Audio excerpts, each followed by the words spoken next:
Assalamualaikum warahmatullahi wabarakatuh. Menteri dari PDIP dicecar habis-habisan oleh anggota DPR Komisi 3 dari fraksi Demokrat, teman-teman. Ini seru dan menegangkan sampai-sampai anggota DPR ini bertanya sama menterinya, "Apa prestasi Anda selama Anda menjabat 10 tahun?" 10 tahun loh dia menjabat. Apa prestasinya? Oke, tanpa perlu berlama-lama lagi, berikut videonya. Pimpinan Komisi dan Pak Menkumham. Sudah lama kita tidak bertemu. Saya kalau lihat Pak Menkumham ini, saya teringat dengan kasus kami dulu, kasus pengambil alihan partai kami. Wow. Ketawa semuanya kan. Oleh temannya Pak Menkumham ini.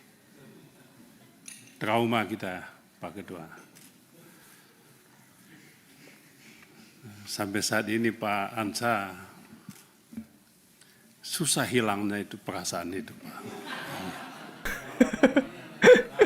Iya. Nggak ada hubungannya dengan Pak Menkumham itu, Pak. Itu kan Bagaimana, Pak? tidak ada hubungannya dengan Pak Menkumham. Iya, teman dia, teman beliau. Temen ya kan, temen beliau.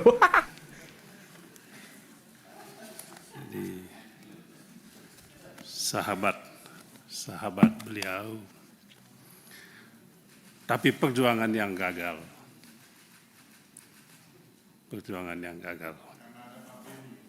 Ya, karena Pak Menteri Hukum dan HAM sedikit membela kita. Ya, memang sedikit, Pak. Sedikit. Ada itu tadi memang sedikit. Jadi terima kasih. Nyaris itu. Nyaris Ini kan ya. jelas. Nah, ini sudah mau selesai beliau ini. Saya tidak tahu apakah nanti masih ada rapat dengar pendapat setelah ini. Ya mungkin tidak ada lagi. Mungkin ini. Terus, ya mungkin ya, tapi kan suasana begini kan tidak lagi, Pak. Jadi, oleh sebab itu, tentu terima kasih banyak. 10 tahun, Pak ya. 10 tahun ya jadi Menkumham menteri. yang paling berprestasi bisa memimpin sampai 10 tahun. Wow. Luar biasa. Ya, itu yang jadi masalah. 10 tahun tapi pertanyaan berikutnya adalah apa yang nampak prestasi setelah 10 tahun itu. Wow, apa prestasi? Selain yang saya ingat tadi, yang tadi saya sampaikan itu, hanya itu yang saya ingat. Selebihnya cerita-cerita lain. Yang pertama Pak Menkumham, Pak Pimpinan, soal anggaran 2025. Saya setuju sekali yang tadi disampaikan oleh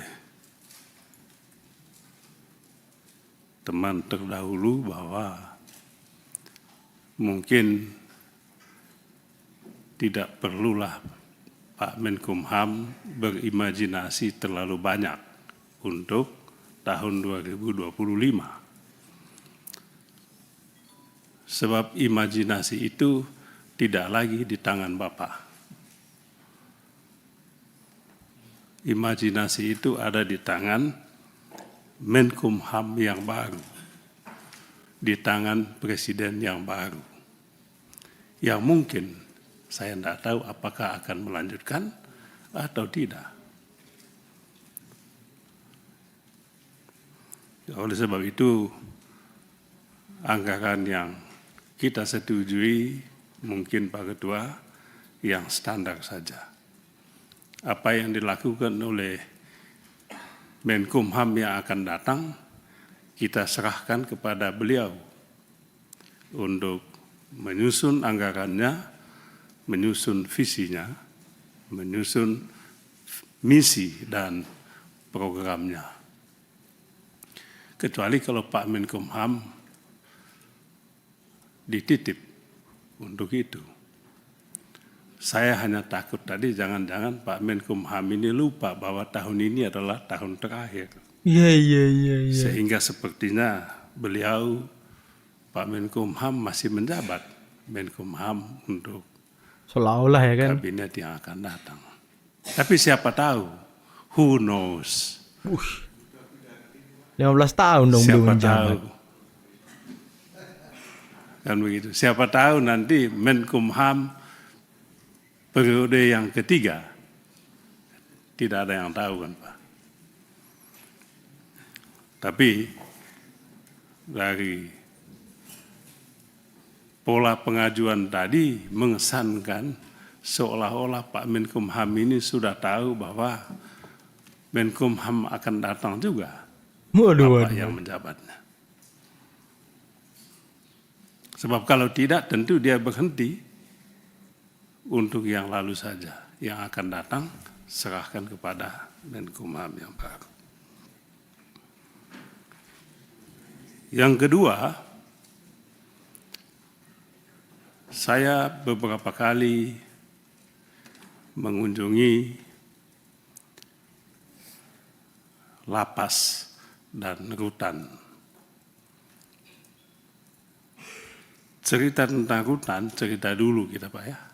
Pak Menkumham ini pernah juga di sini 10 tahun juga. Beliau selalu duduk di depan ini. Itu cerita dulu kita itu sama. Yaitu cerita tentang pungli di lapas dan di rutan. Pungli. Saya sempat bisik dulu kepada Pak Yasona Lauli ketika duduk bersama dengan beliau di sini.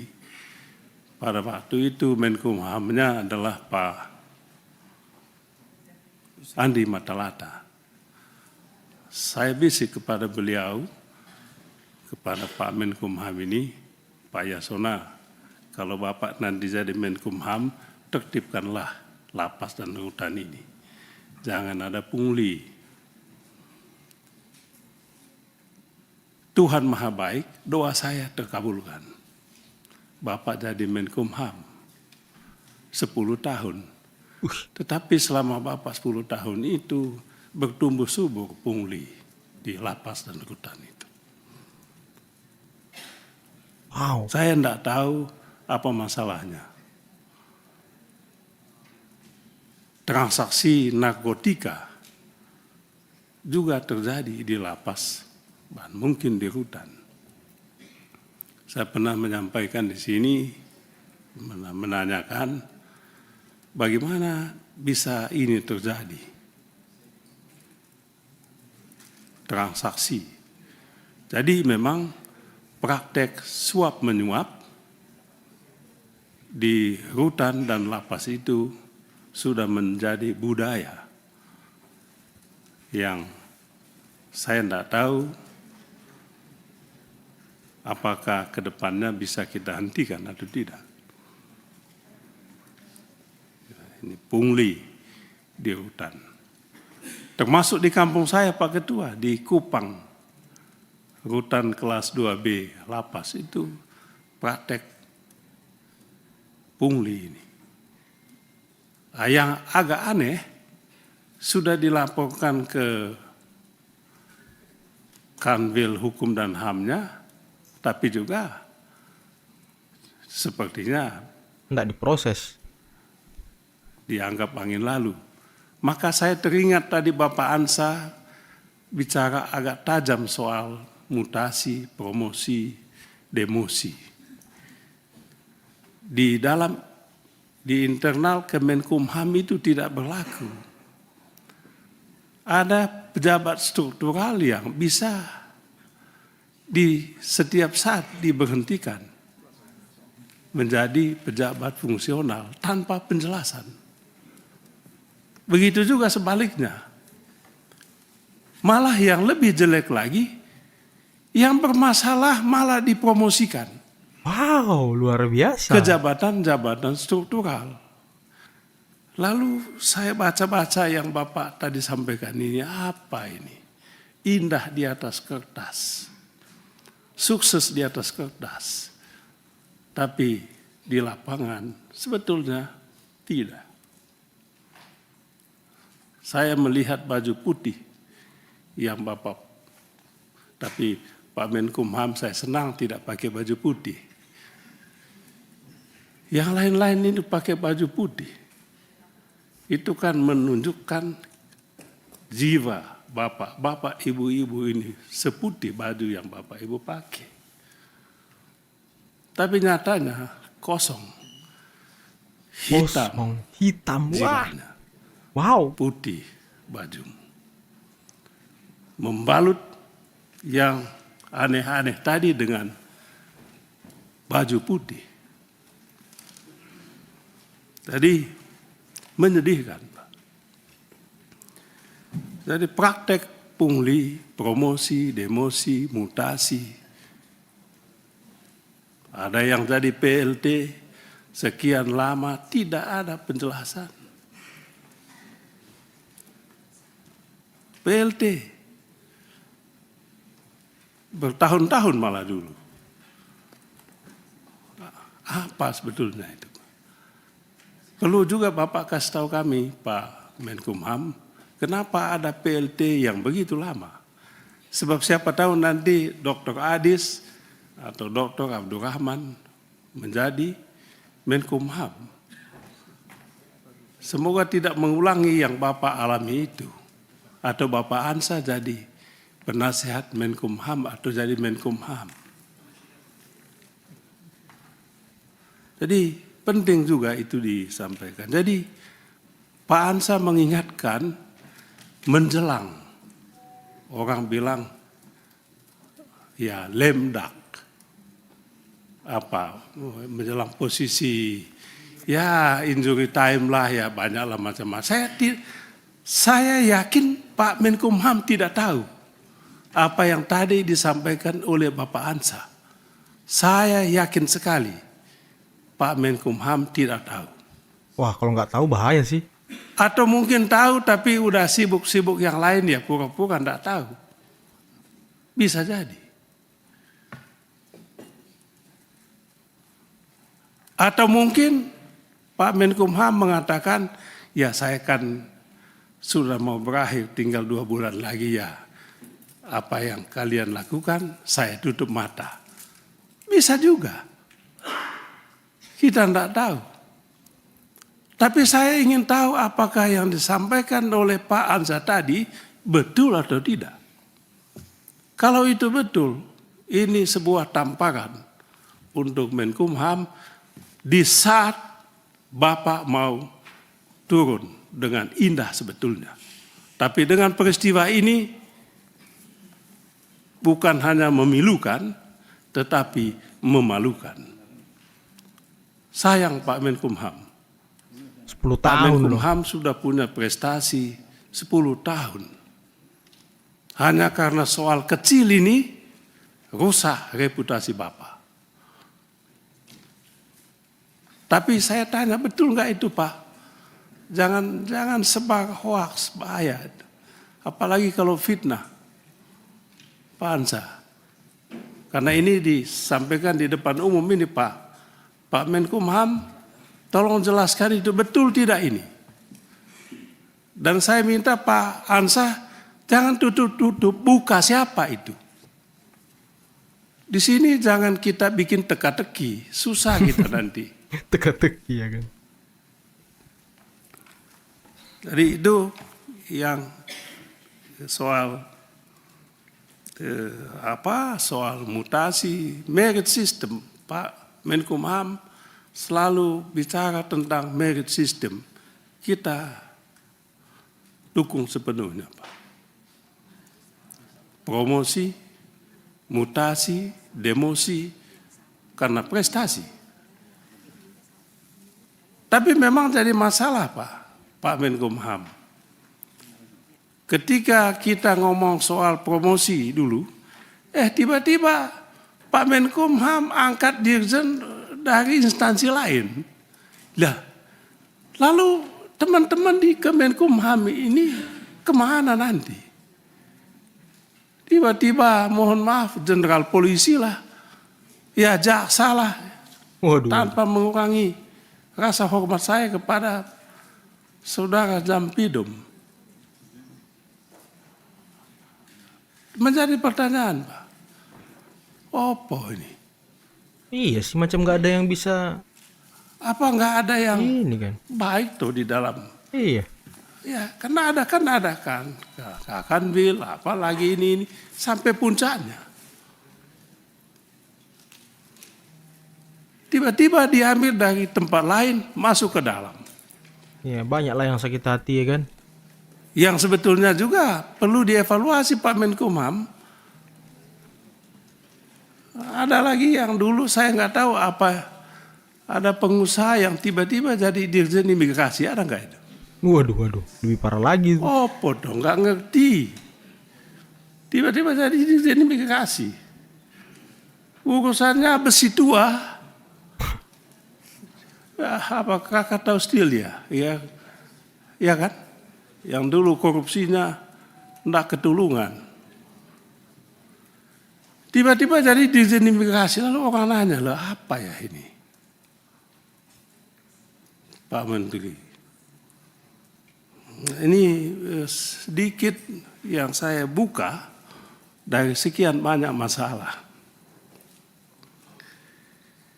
Kemudian di imigrasi di Soekarno-Hatta itu ada, karena di sana Pak ada bagus autogate atau autogate itu bagus itu, tidak bikin orang ngantri. Tapi kadangkala saya kadangkala berhenti di situ Pak Menkumham. Oh apa begini toh? Terutama yang berkaitan dengan orang asing. Sistem autogate itu. Jadi enak saja masuk Pak. Lah, bagaimana soal keamanan? Kita nggak tahu apa yang dia bawa. Siapa orang ini? Iya juga sih. Gampang sekali buka, masuk. Wah, enak sekali. Padahal kalau kita ke negara Eropa atau Amerika lah ya. Saya sih Ketat baru banget satu ya kan? sekali lah saya ke Amerika ini. Ya. Saya nggak tahu teman-teman yang bolak-balik ke sana apakah masih. Ya, dulu di sana saja autogate tetap diperiksa dokumen. Lihat, lama lagi. Nah, kalau kita Pak Menkumham enak sekali orang asingnya. Kayak di jalan tol itu, pintu tol ini keluar dia. Kita nggak cek lagi.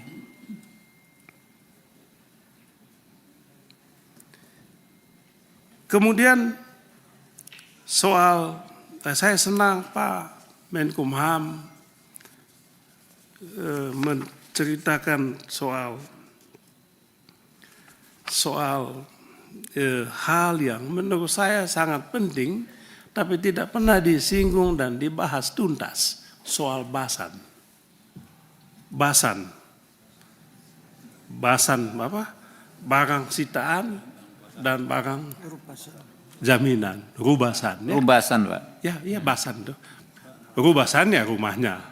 Basan ya barangnya kan gitu Pak.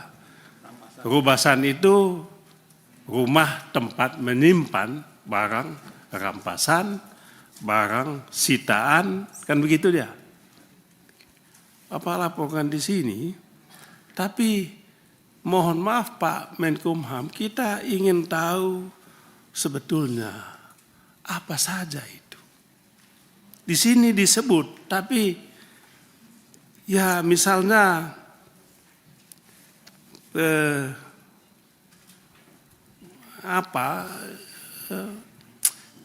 dulu kami pernah datang cek itu Pak. Barang rampasan itu ada kayu, ada emas, ada. Ketika kami tanya, mana batu baranya?